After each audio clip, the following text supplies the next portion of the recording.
The Art of Public Speaking by Dale Carnegie and Joseph Berg Eisenwein. Section 5. Chapter 5. Efficiency Through Change of Pace. Hear how he clears the points of faith, wi' rattlin' and thumpin', now meekly calm, now wild in wrath, he's stampin' and he's jumpin'. Robert Burns, Holy Fair. The Latins have bequeathed to us a word that has no precise equivalent in our tongue. Therefore we have accepted it, body unchanged. It is the word tempo, and means rate of movement, as measured by the time consumed in executing that movement. Thus far, its use has been largely limited to the vocal and musical arts, but it would not be surprising to hear tempo applied to more concrete matters, for it perfectly illustrates the real meaning of the word to say that an ox cart moves in slow tempo, an express train in a fast tempo. Our guns that fire 600 times a minute shoot at a fast tempo. The old muzzle loader that required 3 minutes to load shot at a slow tempo. Every musician understands this principle. It requires longer to sing a half note than it does an eighth note. Now, tempo is a tremendously important element in good platform work. For when a speaker delivers a whole address at very nearly the same rate of speed, he is depriving himself of one of his chief means of emphasis and power. The baseball pitcher, the bowler in cricket, the tennis server, all know the value of change of pace, change of tempo, in delivering their ball, and so must the public speaker observe its power. Change of tempo lends naturalness to the delivery. Naturalness, or at least seeming naturalness, as was explained in the chapter on monotony, is greatly to be desired, and a continual change of tempo will go a long way towards establishing it. Mr. Howard Lindsay, stage manager for Miss Margaret Anglin, recently said to the present writer that change of pace was one of the most effective tools of the actor. While it must be admitted that the stilted mouthings of many actors indicate cloudy mirrors, still the public speaker would do well to study the actor's use of tempo. There is, however, a more fundamental and effective source at which to study naturalness, a trait which, once lost, is shy of recapture. That source is the common conversation of any well-bred circle. This is the standard we strive to reach on both stage and platform, with certain differences, of course, which will appear as we go on. If speaker and actor were to reproduce with absolute fidelity every variation of utterance, every whisper, grunt, pause, silence, and explosion of conversation as we find it typically in everyday life, much of the interest would leave the public utterance. Naturalness in public address is something more than faithful reproduction of nature. It is the reproduction of those typical parts of nature's work which are truly representative of the whole. The realistic story writer understands this in writing dialogue, and we must take it into account in seeking for naturalness through change of tempo. Suppose you speak the first of the following sentences in a slow tempo, the second quickly, observing how natural is the effect. Then speak both with the same rapidity and note the difference. I can't recall what I did with my knife. Oh, now I remember I gave it to Mary. We see here that a change of tempo often occurs in the same sentence, for tempo applies not only to single words, groups of words, and groups of sentences, but to the major parts of a public speech as well. Questions and exercises. 1. In the following, speak the words long, long while very slowly. The rest of the sentence is spoken in moderately rapid tempo. When you and I behind the veil are past, oh, but the long, long while the world shall last, which of our coming and departure heeds, as the 7 seas should heed a pebble cast. Note, in the following selections, the passages that should be given a fast tempo are in italics. Those that should be given in a slow tempo are in small capitals. Practice these selections and then try others, changing from fast to slow tempo on different parts, carefully noting the effect. 2. No Mirabeau, Napoleon, Burns, Cromwell, No man adequate to do anything, but is first of all in right earnest about it, what I call a sincere man. I should say sincerity, a great, deep, genuine sincerity, is the first characteristic of a man in any way heroic. Not the sincerity that calls itself sincere. Ah, no, that is a very poor matter indeed. A shallow, braggart, conscious sincerity, oftenest self-conceit mainly. The great man's sincerity is of a kind he cannot speak of, is not conscious of. Thomas Carlyle. 3. True worth is in being, not seeming, in doing each day that goes by some little good, not in dreaming of great things to do by and by. For whatever men say in their blindness, and in spite of the follies of youth, there is nothing so kingly as kindness, and nothing so royal as truth. Anonymous. 4. To get a natural effect, where would you use slow and where fast tempo in the following? Fool's Gold. See him there, cold and gray, watch him as he tries to play. No, he doesn't know the way. He began to learn too late. She's a grim old hag, is fate, for she let him have his pile, smiling to herself the while, knowing what the cost would be when he'd found the golden key. Multimillionaire is he, many times more rich than we, but at that I wouldn't trade with the bargain that he made. Came here many years ago, not a person did he know, had the money hunger bad, mad for money, piggish mad. Didn't let a joy divert him, didn't let a sorrow hurt him. Let his friends and kin desert him, while he planned and plugged and hurried on his quest for gold and power. Every single wakeful hour with the money thought he'd dower, all the while as he grew older and grew bolder, he grew colder. And he thought that someday he would take the time to play, but say, he was wrong. Life's a song in the spring. Youth can sing and can fling, but joys wing when we're older, like birds when it's colder. The roses were red as he went rushing by, and glorious tapestries hung in the sky, and the clover was waving 'neath honey-bees slaving.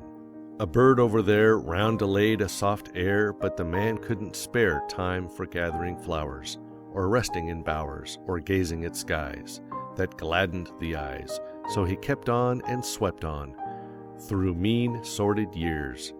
Now he's up to his ears in the choicest of stocks, he owns endless blocks of houses and shops, and the stream never stops, pouring into his banks.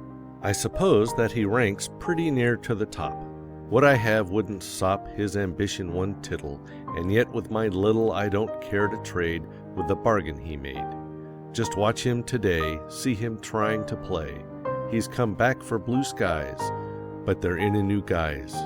Winter's here, all is gray, the birds are away, the meadows are brown, the leaves lie aground, and the gay brook that wound with a swirling and whirling of waters is furling its bosom in ice, and he hasn't the price, with all of his gold, to buy what he sold. He knows now the cost of the springtime he lost, of the flowers he tossed from his way, and say he'd pay any price if the day could be made not so gray. He can't play. Herbert Kaufman, used by permission of Everybody's Magazine. Change of tempo prevents monotony. The canary in the cage before the window is adding to the beauty and charm of his singing by a continual change of tempo. If King Solomon had been an orator, he undoubtedly would have gathered wisdom from the song of the wild birds as well as from the bees. Imagine a song written with but quarter notes. Imagine an auto with only one speed. Exercises. 1. Note the change of tempo indicated in the following and how it gives a pleasing variety. Read it aloud. Fast tempo is indicated by italics, slow by small capitals. And he thought that someday he would take the time to play, but say, he was wrong. Life's a song, in the spring youth can sing and can fling, but joys wing when we're older, like the birds when it's colder. The roses were red as he went rushing by, and glorious tapestries hung in the sky. 2. Turn to Fool's Gold on page 42 and deliver it in an unvaried tempo. Note how monotonous is the result. This poem requires a great many changes of tempo and is an excellent one for practice. 3. Use the changes of tempo indicated in the following, noting how they prevent monotony. Where no change of tempo is indicated, use a moderate speed. Too much of variety would really be a return to monotony. The mob. "A mob kills the wrong man" was flashed in a newspaper headline lately. The mob is an irresponsible, unthinking mass. It always destroys but never constructs. It criticizes but never creates. Utter a great truth and the mob will hate you. See how it condemned Dante to exile. Encounter the dangers of the unknown world for its benefit, and the mob will declare you crazy. It ridiculed Columbus, and for discovering a new world, gave him prison and chains. Write a poem to thrill human hearts with pleasure, and the mob will allow you to go hungry. The blind Homer begged bread through the streets. Invent a machine to save labor, and the mob will declare you its enemy. Less than 100 years ago, a furious rabble smashed Timonier's invention, the sewing machine. Build a steamship to carry merchandise and accelerate travel, and the mob will call you a fool. A mob lined the shores of the Hudson River to laugh at the maiden attempt of Fulton's Folly, as they called his little steamboat.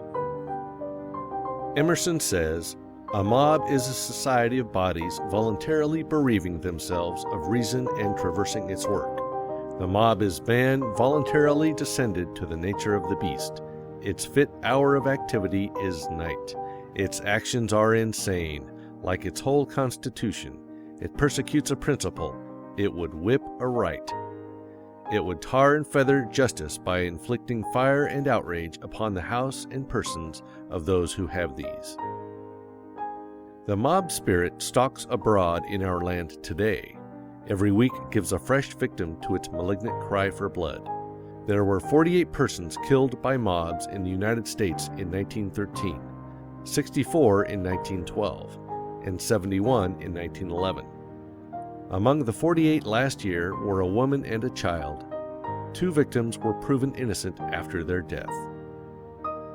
In 399 BC, a demagogue appealed to the popular mob to have Socrates put to death, and he was sentenced to the hemlock cup. 1,400 years afterward, an enthusiast appealed to the popular mob, and all Europe plunged into the Holy Land to kill and mangle the heathen.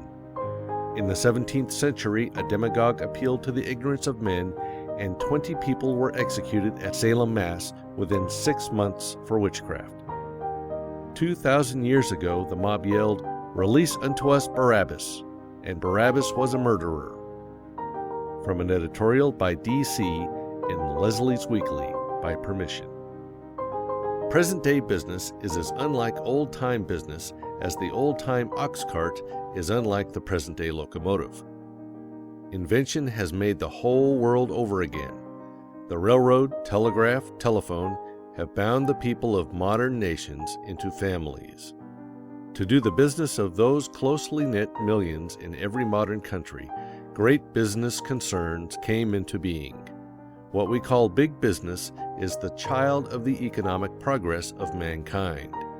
So warfare to destroy big business is foolish because it cannot succeed, and wicked because it ought not to succeed.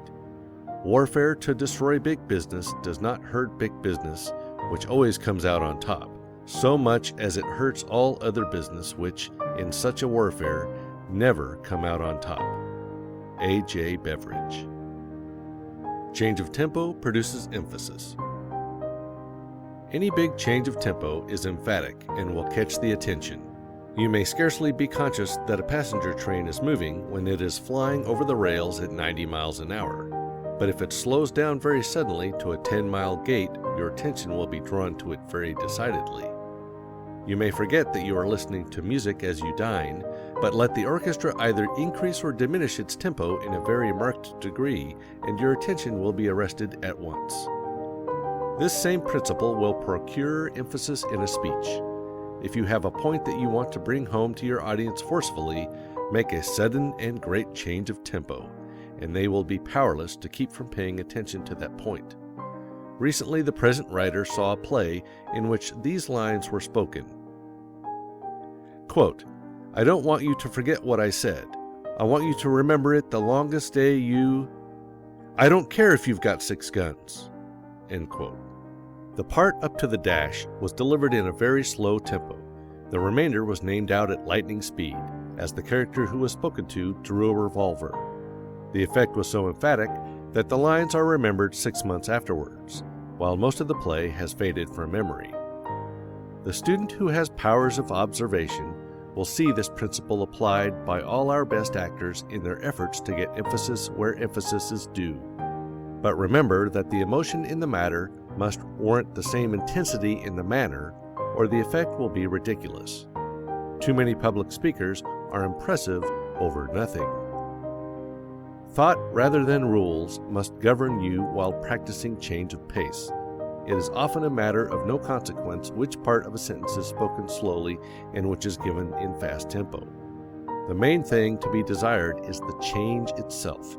For example, in the selection, "The Mob," on page 46, note the last paragraph. Reverse the instructions given, delivering everything that is marked for slow tempo quickly and everything that is marked for quick tempo slowly. You will note that the force or meaning of the passage has not been destroyed. However, many passages cannot be changed to a slow tempo without destroying their force. Instances: the Patrick Henry speech on page 110, and the following passage from Whittier's Barefoot Boy. "Oh, for boyhood's time of June, crowding years in one brief moon, when all things I heard or saw, me, their master, waited for.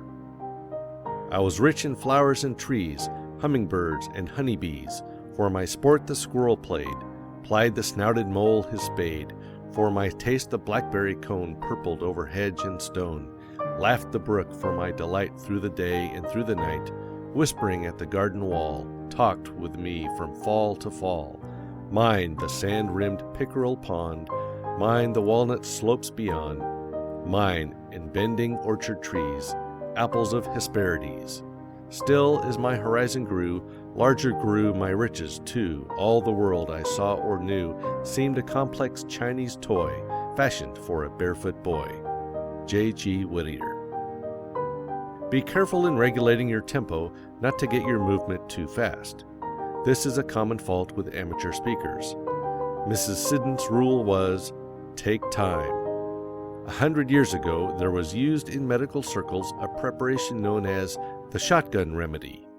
It was a mixture of about 50 different ingredients and was given to the patient in the hope that at least one of them would prove efficacious. That seems a rather poor scheme for medical practice, but it is good to use shotgun tempo for most speeches, as it gives a variety. Tempo, like diet, is best when mixed. Questions and exercises. 1.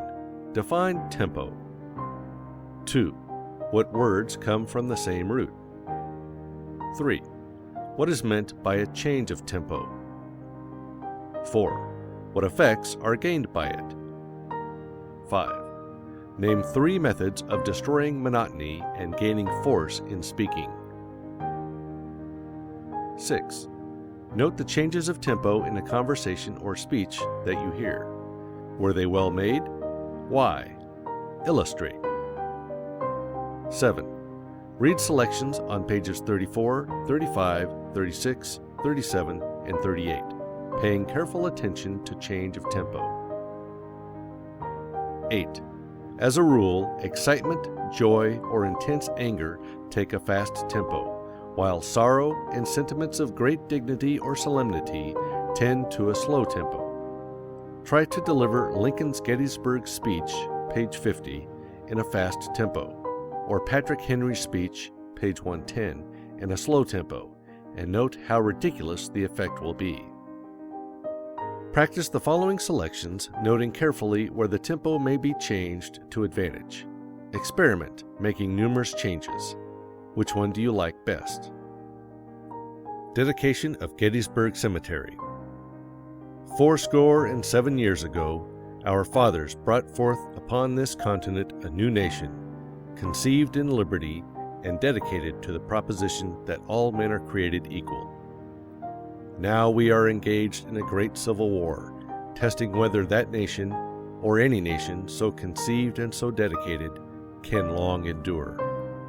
We are met on a great battlefield of that war. We are met to dedicate a portion of it as the final resting place of those who have given their lives that that nation might live. It is altogether fitting and proper that we should do this. But in a larger sense, we cannot dedicate, we cannot consecrate, we cannot hallow this ground. The brave men, living and dead, who struggled here, have consecrated it, far above our power to add or to detract. The world will very little note nor long remember what we say here, but it can never forget what they did here. It is for us, the living, rather, to be dedicated here to the unfinished work that they have thus far so nobly carried on. It is rather for us to be here dedicated to the great task remaining before us, that from these honored dead we take increased devotion to that cause for which they here gave the last full measure of devotion, that we here highly resolve that these dead shall not have died in vain, that the nation shall, under God, have a new birth of freedom, and that government of the people, by the people, for the people, shall not perish from the earth. Abraham Lincoln. A plea for Cuba. This deliberative oration was delivered by Senator Thurston in the United States Senate on March 24, 1898. It is recorded in full in the Congressional Record of that date.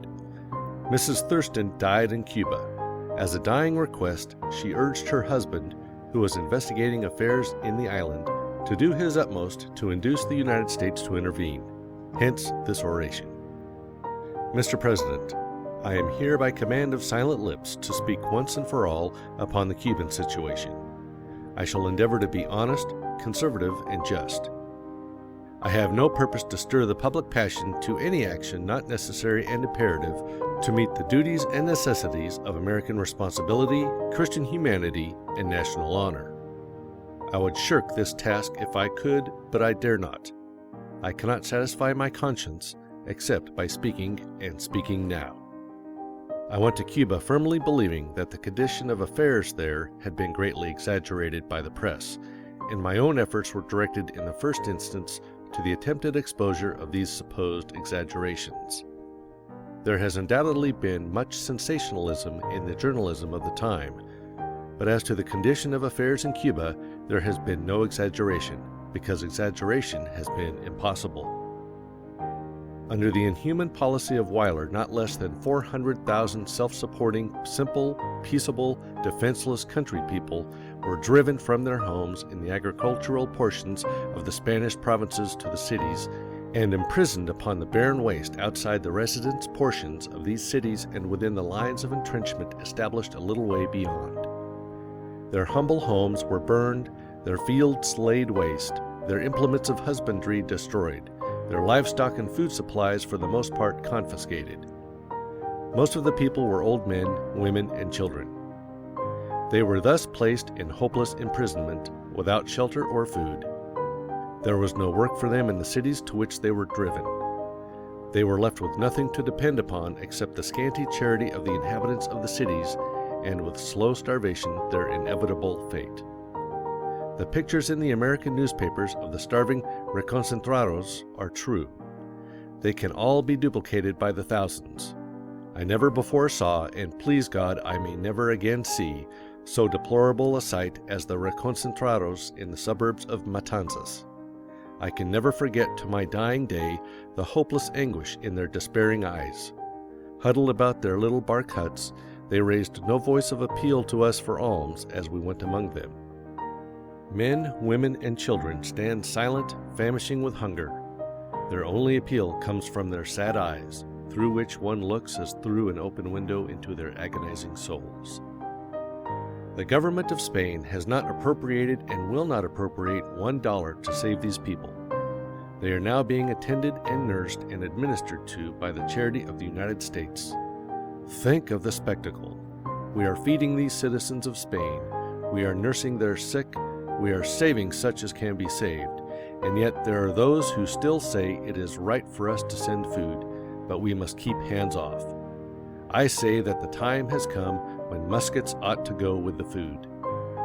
We asked the governor if he knew of any relief for these people except through the charity of the United States. He did not.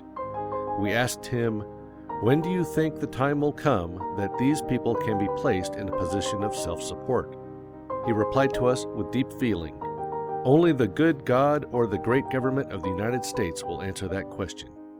I hope and believe that the good God by the great government of the United States will answer that question. I shall refer to these horrible things no further. They are there. God pity me, I have seen them. They will remain in my mind forever, and this is almost the 20th century.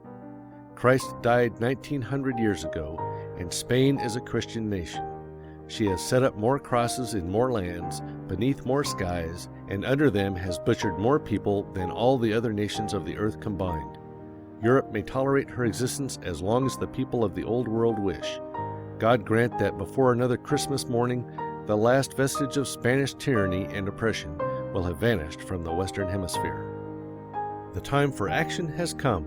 No greater reason for it can exist tomorrow than exists today.